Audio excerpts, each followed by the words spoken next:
Crisis in the classroom. The Illinois State Board of Education responding to layoffs at the U.S. Department of Education.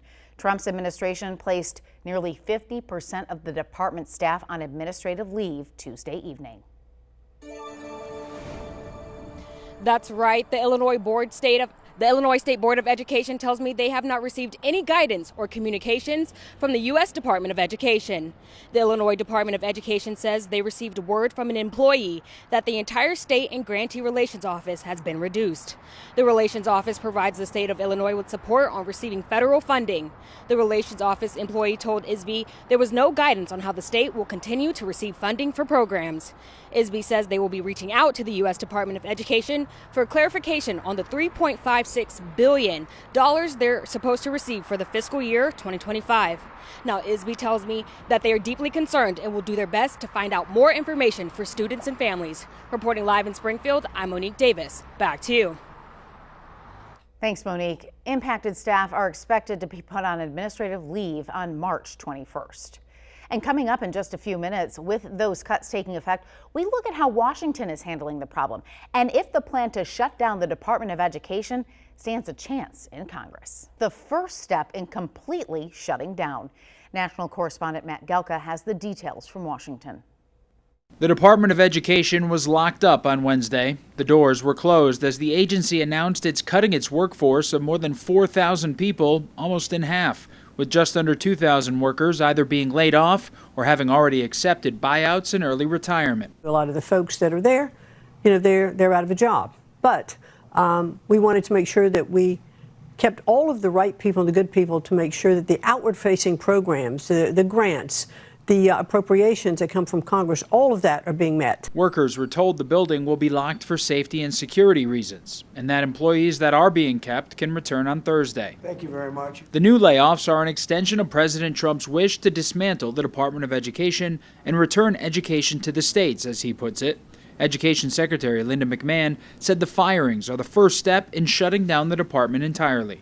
We want education to be moved back where the states run education, where the parents of the children will be running education. A total shutdown would have to ultimately be achieved through Congress, a possible long shot with Democrats pushing back on the sweeping cuts. Under our current laws, every child has an equal access to the same education. But right now, again, Elon Musk is taking a wrecking ball to this, and he is basically saying, nope, not anymore. Many Republicans have seen doing away with the department as a way to funnel more money to the states and also empower school choice, while citing falling test scores as a reason for change. Over the years, we've seen Republican presidents and Democrat presidents pass bills like Common Core and Race to the Top, No Child Left Behind, that have bloated the federal role in education.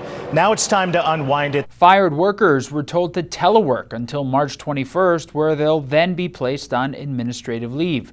There's also an expectation that any effort to fully dismantle the agency will wind up in court. Reporting in Washington, I'm Matt Gelka. When pressed on whether Trump feels responsibility for the civil servants who had been fired, he says he does feel bad, but repeats his claims that many federal government workers aren't actually working. Crisis in the classroom. President Donald Trump's pledge to eliminate the Department of Education is in full swing. Tuesday evening, the Department of Education laid off more than 1,300 staff members. Our Monique Davis is working for you to share how this could impact the future of education in Illinois. Monique? That's right. Leaders from the Illinois Education Association tells me the cuts can negatively impact a variety of Illinois programs, including funding for disabled students. I'm devastated for the kids that it's going to impact. I'm devastated for the families and those that want to do better in life and use education as a way to a piece of the American dream. Eliminating the U.S. Department of Education could lead to loss of federal funding for Illinois education initiatives like the Disabilities Education Act. The act ensures disabled students receive a quality and free education. Illinois Education Association President Albert Lorenz says students will suffer without the funding. I have been asked the question, well, can the state just jump in and supplant all that money? The bottom line is our public schools are 80% 80% of them are underfunded at this point. The Illinois Education Association says nearly 300,000 students benefit from funding from the Disabilities Education Act. Samantha Alloway with the ARC of Illinois, an advocacy group for people with disabilities, says funding loss will cause a gap in inclusion. It's often sometimes the first time that students without disabilities are exposed to children with disabilities. Alloway added disabled students deserve access to quality education. Just equity and just civil rights. You know, human-centered rights of having a disability doesn't give you any less rights, let's say that once, say it 1,000 times, than anybody who happens to not have a disability. Loren says the state of Illinois needs to take a stand on the importance of the Department of Education. Let them know exactly who these things are impacting. Give them a face. This is not about a building in Washington, D.C. This is about kids and families. And none of our kids are going to gain from this move.